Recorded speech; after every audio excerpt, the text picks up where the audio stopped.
بحیثیت مومن ایمان والا ہونے کی حیثیت سے ہمارے عقائد میں یہ بنیادی عقیدہ ہے کہ مرنے کے بعد ہمیں پھر زندہ کیا جائے گا، مرنے کے بعد ہمیں پھر اٹھایا جائے گا۔ دنیا کی دوسری قومیں موت کے بعد اٹھائے جانے پر یقین نہیں رکھتی بہت سارے لوگ، لیکن مومن ایمان والا جو قرآن کو مانتا ہے، جو انبیاء کو مانتا ہے، آخری نبی پر جو ایمان لایا، اس کے لیے یہ لازمی ہے کہ وہ یہ عقیدہ رکھے کہ مرنے کے بعد ہمیں پھر اٹھایا جائے گا۔ اور جب ہمیں اٹھایا جائے گا تو کس لیے اٹھایا جائے گا؟ ہمیں اٹھانے کا مقصد یہ ہوگا، اللہ اکبر، کہ انسان سے اس کے اعمال کے بارے میں اس سے سوال کیا جائے۔ قرآن کہتا ہے اَيَحْسَبُ الْإِنسَانُ أَن يُتْرَكَ سُدًى، کیا انسان یہ تصور کرتا ہے کہ اس سے حساب نہیں ہوگا؟ اس سے ضرور حساب ہوگا۔ انسان سے حساب لیا جائے گا، اور کس ماحول میں لیا جائے گا اس کی ایک جھلک۔ پھر اس کے بعد اصل عنوان کی طرف آتے ہیں۔ میرے سارے بھائیوں کی اور ساری بہنوں کی خصوصی توجہ کا طالب ہوں، کس ماحول میں حساب ہوگا؟ اللہ اکبر، اگر ٹھنڈی ٹھنڈی ہواؤں کے ماحول کے اندر اللہ رب العزت انسان سے حساب لے، اگر باغ و بہار کے ماحول میں انسان سے اللہ حساب لے، اللہ اکبر، رحمتوں کی پھوار کے ماحول میں اگر اللہ انسان سے حساب لے، تو بھی انسان کے بس میں نہیں، تو بھی انسان کی طاقت نہیں، تو بھی انسان کی قوت نہیں کہ وہ اللہ کو جواب دے سکے۔ تھوڑا تصور میں لائے، اگر کوئی پیر، واقعی کوئی مرید کسی پیر سے سچی محبت کرتا ہے، یا کوئی شاگرد اپنے استاد سے سچا احترام کرتا ہے، اور استاد کا سچا احترام کرتا ہے، اور اگر استاد اس سے پوچھ لے کہ بتاؤ تم نے فلاں کام کیوں کیا تھا، تو بتاؤ استاد کے سامنے کیا ایک سوال کا جواب شاگرد دینے کی طاقت رکھتا ہے؟ ہرگز نہیں۔ بیٹا باپ کے سامنے کیا کوئی جواب دینے کی قوت رکھتا ہے؟ مرید اپنے پیر کے سامنے کیا کوئی جواب دینے کی طاقت رکھتا ہے؟ اندازہ کرو میرے بھائیوں، غور کرو، ذرا سوچو اور تصور میں لاؤ، جب پیر کے سامنے مرید جواب دینے کی طاقت نہیں رکھتا، جب بیٹا اپنے باپ کے سامنے جواب دینے کی قوت نہیں رکھتا، جب شاگرد اپنے استاد کے سامنے جواب دینے کی قوت نہیں رکھتا، تو تصور میں لائیے وہ وحدہ لا شریک جس سے انبیاء بھی ڈرتے ہوں، جس سے اولیاء کا پتا جس کے خوف کی وجہ سے پگھل کر کے پانی ہوتا ہوا لوگوں نے دیکھا ہے، وہ داستانیں ہیں اللہ اکبر کہ کوئی روتے روتے اپنی آنکھیں کھو گیا۔ اللہ کے خوف میں بہت سارے اولیاء روتے روتے اپنی آنکھوں کی بینائی انہوں نے کھو دی۔ کچھ کا حال یہ تھا کہ جب اللہ کی بارگاہ میں جواب دینے کا تصور آتا تو ان کا پتا پگھل کر کے، ان کا جگر پگھل کر کے بہتا ہوا لوگ محسوس کرتے۔ اسی طرح لوگوں کے چہرے مایوس نظر آتے، لوگوں کے چہروں پر اداسیاں نظر آتی۔ سیدنا فاروق اعظم رضی اللہ تعالیٰ عنہ، آپ کے چہرے پر آنسوؤں کے نشانات دیکھے گئے، اللہ کے خوف سے رونے کی وجہ سے۔ اندازہ فرمائے اللہ والوں کی کیفیت یہ ہے، انبیاء جس سے خوف زدہ ہوں، صحابہ کرام جس کے خوف میں آنسو بہائے۔ اللہ اللہ، ذرا غور کریں، وہ رب ہم سے سوال کرے گا، وہ رب ہمارا حساب لے گا۔ اللہ اکبر، اور ماحول کون سا ہوگا؟ باغ و بہار کا ماحول نہیں ہوگا، ٹھنڈی ہواؤں کا ماحول نہیں ہوگا، فضاؤں کا ماحول نہیں ہوگا، رحمت کی فواروں کا ماحول نہیں ہوگا، بلکہ وہ ماحول کیا ہوگا؟ اللہ اکبر، اللہ کے سچے رسول صادق و مصدوق مصطفیٰ کریم رؤوف الرحیم صلی اللہ علیہ وآلہ وسلم ارشاد فرماتے ہیں، یوم حساب، جس دن اللہ بندوں کا حساب لے گا، جس دن اللہ بندوں سے سوالات پوچھے گا، اس دن انسان کی کیفیت کیا ہوگی؟ انسان کے سر اور سورج کے درمیان صرف ایک ہاتھ کا فاصلہ ہوگا، انسان کے سر اور سورج کے درمیان صرف ایک ہاتھ کا فاصلہ ہوگا۔ ذرا تصور میں لاؤ، مئی کے مہینے میں زندگی گزار رہے ہو، جلسے میں انسان بیٹھا ہوا ہے، اللہ اکبر، تو گرمی کا احساس انسان کو بے چین کرتا ہے۔ پنکھے چل رہے ہیں پھر بھی بے چینی ہے، پنکھے چل رہے ہیں پھر بھی بے قراری ہے، رات کا ماحول ہے، سورج نکل کر چھپ چکا، چھپنے میں گھنٹوں گزر چکے، اس کے باوجود بھی گرمی کا یہ عالم عالم ہے. اللہ اکبر. جب چوتھے آسمان پہ نکل کر کے چھپنے والے سورج کی تپش کا عالم یہ ہے کہ آدھی رات کو بھی گرمی محسوس کر رہے ہو، اس وقت جب انسان کے سر کے اوپر سورج ہوگا، چوتھے آسمان پہ نہیں، انسان کے سر پہ سورج ہوگا، اور انسان کے سر اور سورج کے درمیان صرف ایک ہاتھ کا فاصلہ ہوگا، ایک ہاتھ کا فاصلہ، جس کو بعض لوگوں نے سوا نیزے سے تعبیر کیا ہے. اللہ اکبر. آج سورج اپنی پیٹھ کی طرف سے چمک رہا ہے، اس وقت سورج اپنے چہرے کی طرف سے چمکے گا. جس کی پیٹھ کی تپش کا یہ عالم ہے، اس کے چہرے کی تپش کا عالم کیا ہوگا؟ اللہ کے سچے رسول صادق و مصدوق فرماتے ہیں کوئی گھٹنوں تک پسینے میں ہوگا، کوئی کمر تک پسینے میں ہوگا، کوئی اللہ اکبر انسان کندھوں تک پسینے میں ہوگا، کسی کے منہ میں پسینے کی لگام ہوگی. اللہ اکبر. آنکھیں پانی بن کر بہ رہی ہوگی. انسان کے سروں میں ان کا بھیجا ایسے کھولتا ہوگا جس طریقے سے چولہے پہ رکھی ہوئی ہانڈی کے اندر انسان پانی کھولتے ہوئے دیکھتا ہے، چولہے پہ رکھی ہوئی ہانڈی میں جیسے پانی کھولتا ہے، انسان کا بیجا اس کی کھوپڑی میں کھول رہا ہوگا، ناک کے ذریعے سے، کان کے ذریعے سے اس کا بھیجا بہ رہا ہوگا. یہ انداز ہوگا. اس وقت اللہ بندے سے اس کے بارے میں پوچھے گا، اس کی زندگی کے بارے میں پوچھے گا، اس سے سوال کرے گا. سوال کئی ایک ہوں گے، سوال بہت زیادہ ہوں گے، لیکن ایک سوال قرآن یہاں بیان کر رہا ہے.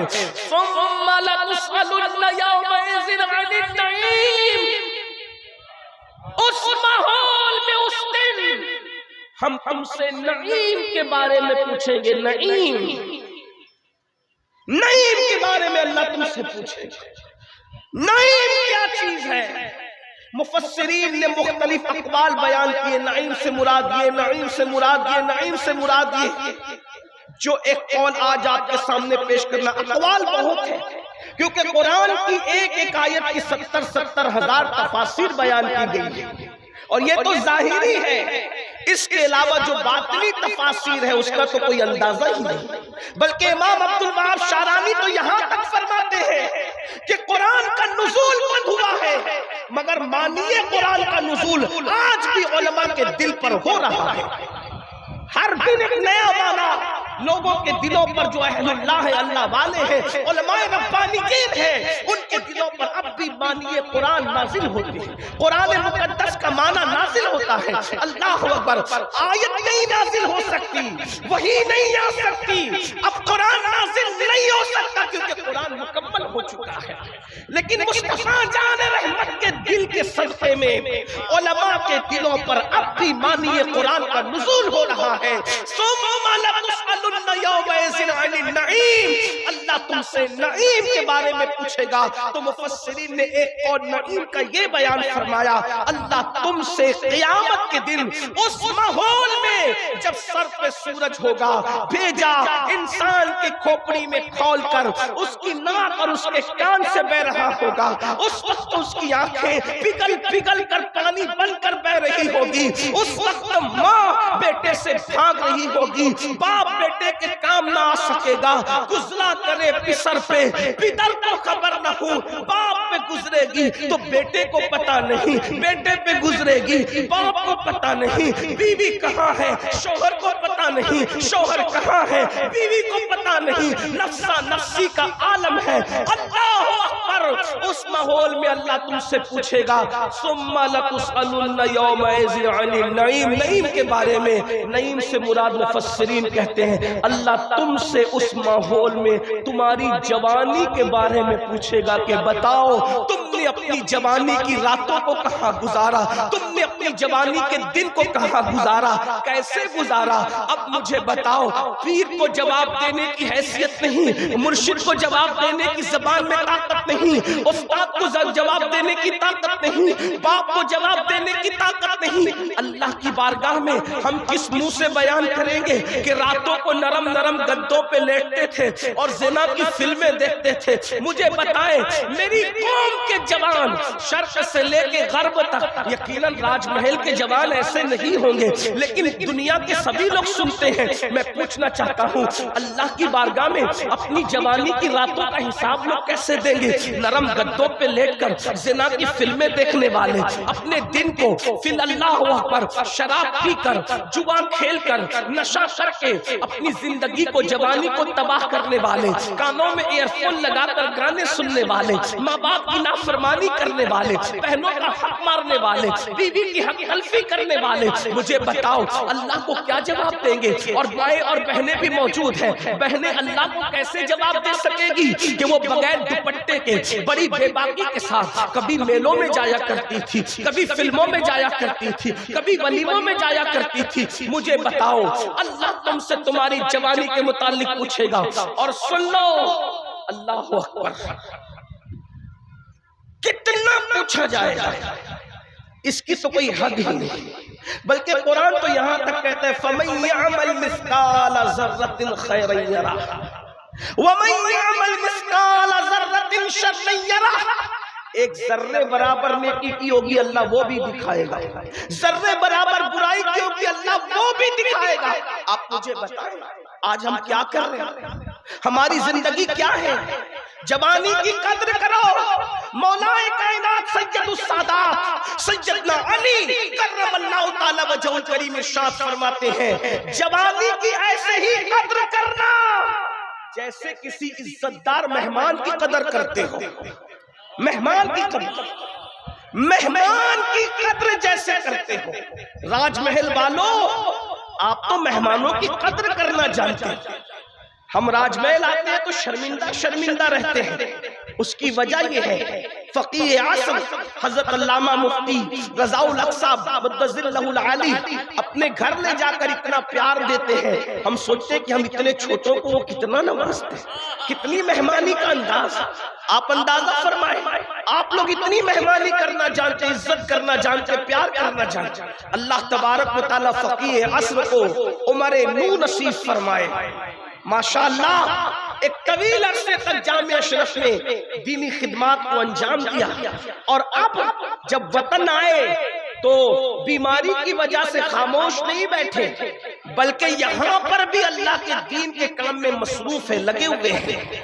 5 منزلہ بچیوں کے لیے ادارے کا قیام ہو رہا ہے، خانقاہ کا قیام ہو رہا ہے۔ دیکھیں تو صحیح یہ کیسا مفتی ہے کہ صرف درسگاہ کا قیام نہیں ہے بلکہ خانقاہ کا بھی قیام ہے، اور یہ فکر میں اگر کسی نے رنگینی دی ہے تو وہ مخدوم المشائخ حضور سرکار کلا رحمت اللہ تعالی علیہ کے افکار و نظریات کی برکتیں۔